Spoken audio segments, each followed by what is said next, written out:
అలసిన మీ శరీరానికి శక్తి, బలం, ఆరోగ్యం కావాలా? Second shilajit resin. నెలకి 50,000 నుండి 60,000 ఆదాయం రన్ టైలర్ యాప్ లో ఆర్డర్ కంప్లీట్ చేసి పేమెంట్ పొందండి. పుష్ప సినిమా మీద మీ అభిప్రాయం ఎప్పటికైనా మారింది? నేను అభిప్రాయపడ్డాను. నేను సినిమా బాగానే ఉందిగా. సినిమా బాగుంది. సినిమా మీరు చూడకముందు స్మగ్లింగ్ ఏదో చెప్పారు నాకు, స్మగ్లర్ అంట, పోలీస్ ఆఫీసర్ ఉండే పూల్లో పాసు పోస్తాడని చెప్పేసి ఇట్లాంటి కామెంట్స్ విన్నాను. సో నాకు సినిమా చూడబుద్ధి కావట్లేదు అని చెప్పేసి మీరు ఒక స్టేట్మెంట్ అన్నారు. సినిమా చూసిన తర్వాత మీ అభిప్రాయం మారిందా? సినిమా కూడా నేను ముక్కలుగా చూసాను. నాకు సినిమా పెద్దగా అంటే బట్ నాకు సెకండ్ హాఫ్ నచ్చిందని చెప్పాను. తర్వాత వీడియో పెట్టాను, మీరు చూడలేదేమో.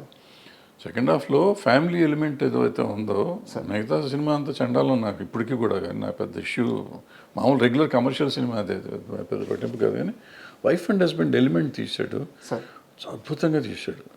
వాళ్ళిద్దరూ ఆ అమ్మాయి ఈయన కోసం, ఈయన అమ్మాయి కోసం పడే పాటలు ఉన్నాయి. పుష్ప రష్మిక కోసం, అర్జున్ రష్మిక కోసం, రష్మిక అర్జున్ కోసం వాళ్ళు మాట్లాడే మాటలు కానీ కమర్షియల్గా బాగున్నా కూడా నిజంగా కూడా ఎమోషనల్గా కూడా ఉన్నాయి. అట్ ద సేమ్ టైం ఒక భార్యాభర్తల అనుబంధాన్ని అటువంటి క్యారెక్టర్స్ మీద చూపించడం అనేది చాలా గొప్ప విషయం.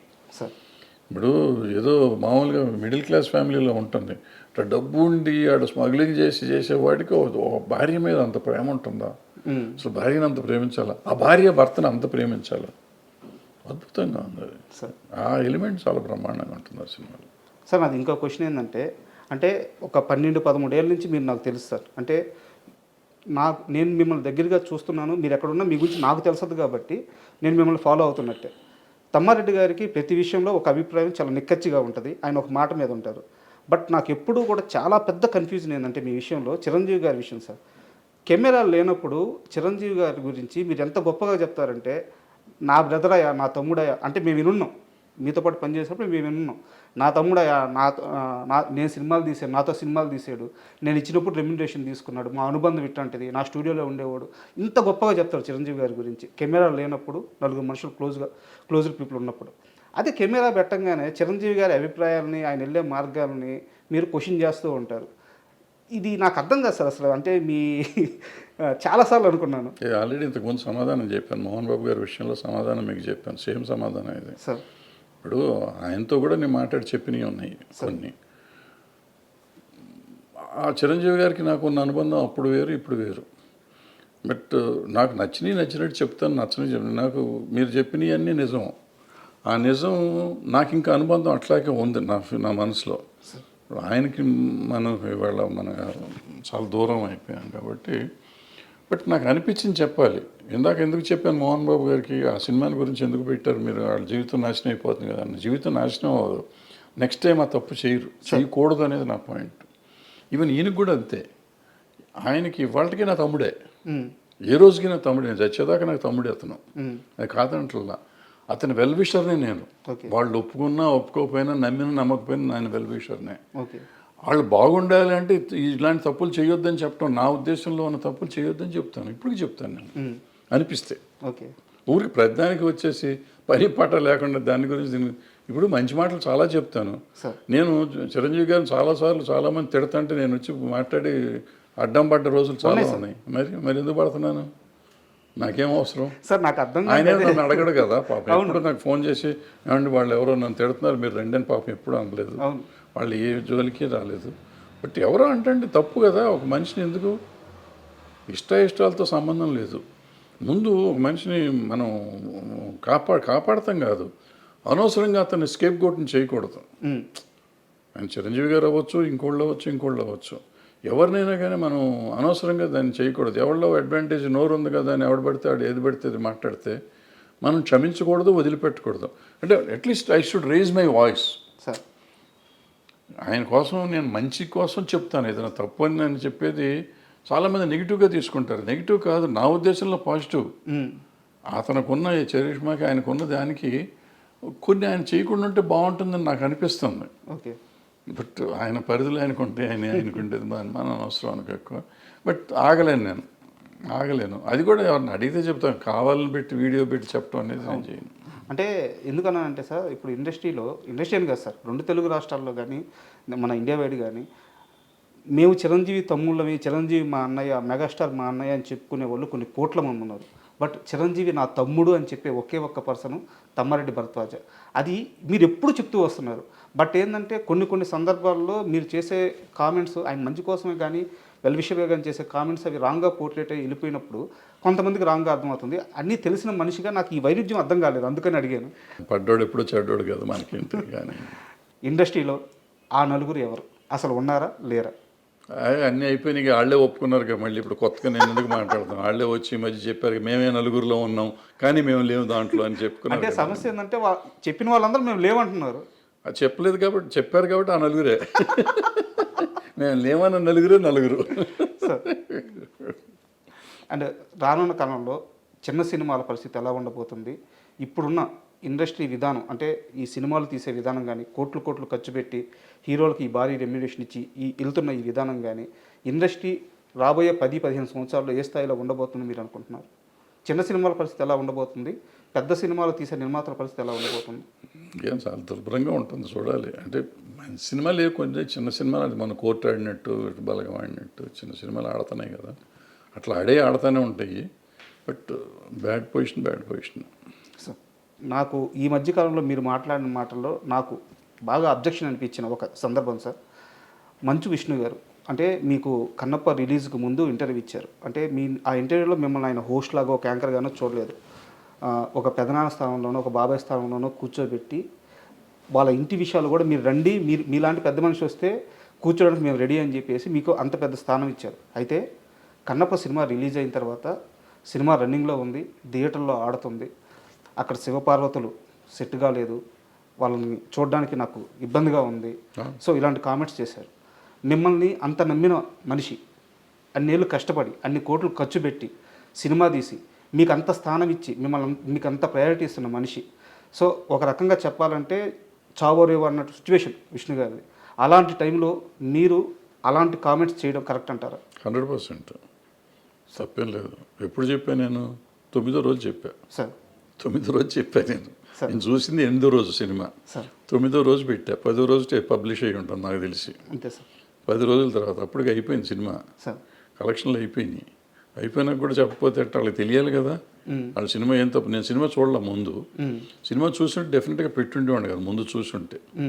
నేను 10 రోజుల తర్వాత కలెక్షన్లు కూడా అయిపోయినాక కలెక్షన్లు ఇంకా రావట్లేదు అనే టైంలో సినిమా చూశాను నేను చూసినప్పుడు థియేటర్లో జనం కూడా లేరు, అయినా చూసి సినిమా. సో ఆ తర్వాత 1 or 2 days తీసేసినట్టున్నారు సినిమా. సో అప్పుడు పెట్టాను నేను. మీకు విష్ణు గారు ఏమైనా ఫోన్ చేశారా? నేనే ఫోన్ చేశాను, విష్ణుకి ఫోన్ చేశా, మోహన్ బాబు గారికి కూడా ఫోన్ చేశా. ఓకే.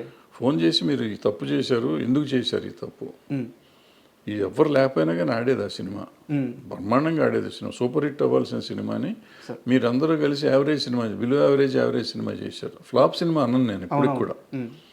ఓపెనింగ్ వచ్చింది ఆ మాత్రం. బట్ ప్రభాస్ లాంటి వాడు మీకు డేట్లు ఇచ్చి చేస్తున్నప్పుడు దాన్ని మనం నిలబెట్టుకుని ఉంటే ఎంత సెన్సేషనల్ అయ్యేది ఆ సినిమా. సో బాగా తీయటం వేరును ఒక కంటెంట్ని చంపుకోవటం వేరు. ఇవాళ చాలామందికి అర్థం కావాల్సిన విషయం, పులిని చూసి నాకు బాహుబలిని చూసి బాహుబలిని, త్రిబులార్ని చూసి త్రిబులార్ చేయలేం మనం. అంతే. మనకి ఈ కాళహస్తి మహత్యం కానీ భక్త కన్నప్ప కానీ 2-3 వర్షన్స్ 4-5 వర్షన్స్ తీశారు. ఇప్పటికి 10 సార్లు తీశారు సినిమాలు. తెలుగులో 2-3 సార్లు వచ్చినా మిగతా భాషలో కూడా తీశారు. సో అది అన్ని సార్లు ప్రూవ్ అయిన సినిమా. మరి ఇప్పుడు యావరేజ్ ఎందుకయింది? అక్కడ ప్రతిసారి భక్తిభావం నిలబడింది, ఇక్కడ భక్తిభావం నిలబడలేదు. ఇక్కడ శివుడు పార్వతి వెకిలిగా ఉన్నారు. అది చెప్పాలి. నేను చెప్పాను, డైరెక్ట్గా ఫోన్ చేసి చెప్పాను. నేనే ఇట్లా యూట్యూబ్లో పెట్టుకోవాలా, యూట్యూబ్లో పెట్టే ముందే ఫోన్ చేశాను. ఓకే. పెడతానని చెప్పలేదు, అది వేరే. బట్ వాళ్ళకి ఫోన్ చేసి చెప్పాను, ఇద్దరికి చెప్పాను. మోహన్ బాబు గారిని గట్టిగా అన్నాను నేను, మీరు పట్టించుకుని ఉంటే ఇట్లా ఉండదు సినిమా. ఎందుకంటే ఆయన అసిస్టెంట్ డైరెక్టర్ చేశాడు, యాక్టరు, మంచి యాక్టరు, ఆయనకు తెలుసు, అన్ని విషయాలు తెలుసు. మరి పట్టించుకోకుండా భక్తి లేకుండా సినిమా తీసి భక్త కన్నప్పని వారియర్ సినిమా చేస్తే ఎట్లా ఉంటుంది సినిమా? ఆ సినిమా రేంజ్కి ఆ సినిమా ఆడింది ఇవాళ. బట్ అదే ప్రభాస్ గారిని వాడుకొని చేసినందుకు ప్రభాస్ క్యారెక్టర్ చాలా బాగుంది ఆ సినిమాలో. కానీ ఎప్పుడైతే ఎవరైతే శివుడు భక్తుడైన, శివుడే సరిగ్గా లేకపోతే ఇంక భక్తి ఎక్కడ వస్తుంది? సో క్యారెక్టర్ ఫిట్నెస్ ఒకటి కావాలి. వచ్చి అనామకుడిని పెట్టినా పర్వాలేదు, బాగుండేది. అనవసరంగా ఈయన పెట్టి డబ్బులు బొక్కది. ఆ డబ్బులే ఇప్పుడు నష్టం వస్తాయి. ఒకవేళ నష్టం వస్తే వాళ్ళిద్దరికి ఇచ్చిన ప్రతి రూపాయి నష్టమే నా లెక్కలో. అంటే సో అందుకని ఇప్పుడు మీరు అన్నారు, మీరు ఇంతకుముందు కూడా అన్నారు నాకు ఈగో అనో లేకపోతే కోపం అనో ఇంకోటనో మన వాళ్ళకు కూడా మనం చెప్పకపోతే ఏంటి. ఇది కాకుండా నన్ను సీనియర్ ఇంతకుముందు అడిగారు మీరు ఈ ఇండస్ట్రీ కోసం ఏంటని. ఇండస్ట్రీకి ఈ పాఠం చెప్పాలి. ఇది నేను చెప్పకపోతే నాకు తెలిసినంత వరకు తప్పో ఒప్పో నేను చెప్పింది చెప్పకపోతే రేపు ఇంకోళ్ళు తీస్తారు, ఇంకో కన్నప్ప తీస్తారు, సార్ అది ఫ్లాప్ అవుతుంది. మీరు పాండురంగమాత్యం తీశాడు రాఘవేంద్రరావు గారు, పాండురంగాన్ని, ఆయన ఇలాగే తప్పులు చేశాడు, అది పోయింది. సో భక్తి సినిమాని భక్తి భావంతో మీరు తీయకపోతే ఆ సినిమాలు పోతాయి. మీరు పాండురంగ సినిమా తీసుకోండి, కన్నప్ప తీసుకోండి, ఇంకోటి తీసుకోండి. మరి బాలకృష్ణ గారు రాఘవేంద్ర గారు పెద్ద సినిమానే కదా అది. అవును. మరి ఎందుకాళ్ళ పాటలు కూడా బాగా పాటలు కూడా బాగానే హిట్ అయినాయి ఎందుకాళ్ళ. దాంట్లో పాత సినిమాలో ఉన్న భక్తి ఏది, ఆ ఎమోషన్ ఆ ఎమోషన్ ఎక్కడ దొరికింది, రాలేదు, ఎందుకు రాలేదు, ఎందుకు తీయలేకపోయారు మీరు. సో ఏదో మార్పులు మీరు చేద్దాం అనుకుంటే అవ్వదు అది. ఏదో చేసేద్దాం, వాళ్ళు చేసిన దానికంటే మనం గొప్పగా చేద్దాం, గొప్పగా చెయ్యండి. ఆ భక్తి పారవస్యం ఎవరికైనా రావాలి. సినిమా చూస్తా అంటే అనుభూతి రావాలి, రోమాలు నెక్కిపోవాలి. భక్తి సినిమాల్లో ఉండే అడ్వాంటేజ్ అది. సినిమా రిచ్గా తీశారా, ఖర్చు పెట్టారా లేదా కాదు, భక్తి వచ్చేస్తుంది ఆటోమేటిక్గా. నేను దేవుడి దండం పెట్టను, కానీ భక్తి సినిమాలు చూస్తుంటే నా కళ్ళెమ్మటి నీళ్ళు వచ్చేస్తాయి, ఒక రకమైన జలధరింపు వస్తుంది బాడీలో సినిమాలు చూస్తుంటే. అది అంటే యాజ్ ఎ కామన్ ఆడియన్స్, భక్తుడు సినిమా దేవుడు కాదు అక్కడ ఎమోషన్ వస్తుంది. ఇప్పుడు అన్నమయ్య సినిమా చూస్తాం, అన్నమయ్యలో ఆయన